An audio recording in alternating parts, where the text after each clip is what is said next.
Well, good afternoon, everybody. I just had a chance to tour some of the damage from last month's mudslide, and most importantly, I had a chance to spend some time with the families whose loved ones have been lost. I also had a chance to thank some of the amazing first responders, the firefighters, police officers, search and rescue crews, and members of the Washington National Guard who've been working around the clock to help this community recover from this devastating incident. Governor Inslee, Senator Murray, Senator Cantwell, Congresswoman DelBene, Congressman Larson, and the rest of the elected officials who are here, they've been relentless in making sure that Oso had the resources that it needs. And from the day of the tragedy, I've instructed my team to make sure that they get what they need to make sure that the search and rescue mission is going forward the way it should. A FEMA incident management assistance team was on the ground immediately after the mudslide, and a search and rescue team was deployed to help locate and recover victims. We immediately approved an emergency declaration to provide additional resources to state and local responders. And I followed that by approving a major disaster declaration to help residents and business owners rebuild and to help state and local and tribal governments with emergency work. Today, that work continues. There's still families who are searching for loved ones.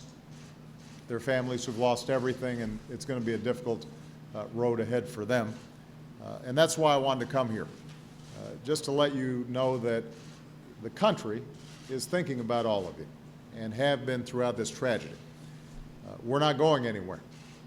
We'll be here as long as it takes, because while very few Americans have ever heard of Oso before the disaster struck, we've all been inspired by the incredible way that the community has come together and shown the love and support that they have for each other in ways large and small.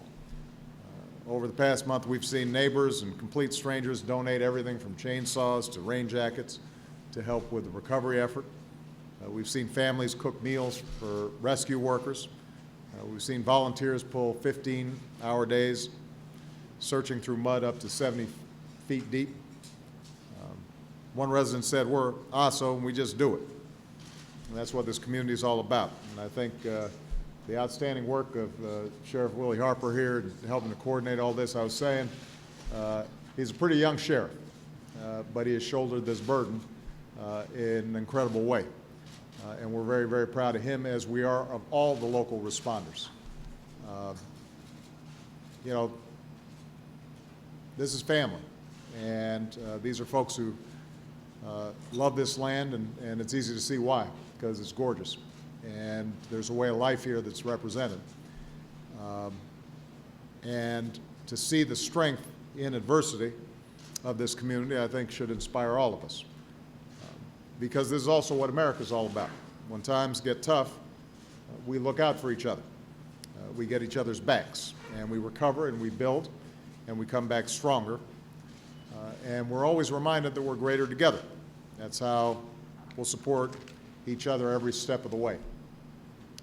I have to say that the families that I met with showed incredible strength and grace through unimaginable pain and difficulty.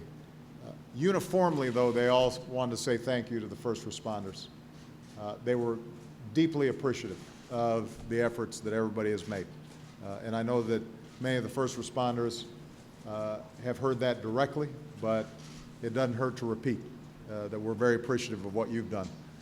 And I also want to say that some terrific lessons were learned in the midst of very hard times during this process, because almost uniquely, we had not just coordination between state, local, and federal officials, but also coordination between volunteers and those officials. And you know, I know that it required some improvisation and some kinks getting worked out, but it was important for the family members themselves and the community themselves to be hands-on and participate in this process. particularly a community like this one where folks are hardy and know how to do things and take great pride in being self-reliant. It was important that they weren't just bystanders in this process. They were involved every step of the way. One last point I'll make. I received a number of letters from residents, either Darrington or Arlington or Oso itself, over the last several weeks. And one in particular struck me. It was from a firefighter who I may have met today. He didn't identify himself, but he pointed out how those who were operating the heavy machinery during this whole process did so with an incredible care and delicacy, because they understood that this wasn't an ordinary job. This wasn't just a matter of moving earth, that this was a matter of making sure that we were honoring and respecting the lives that had been impacted. And two things were of note in that letter. Number one, that this firefighter pointed out properly the incredible work that's been done under very tough circumstances. Number two,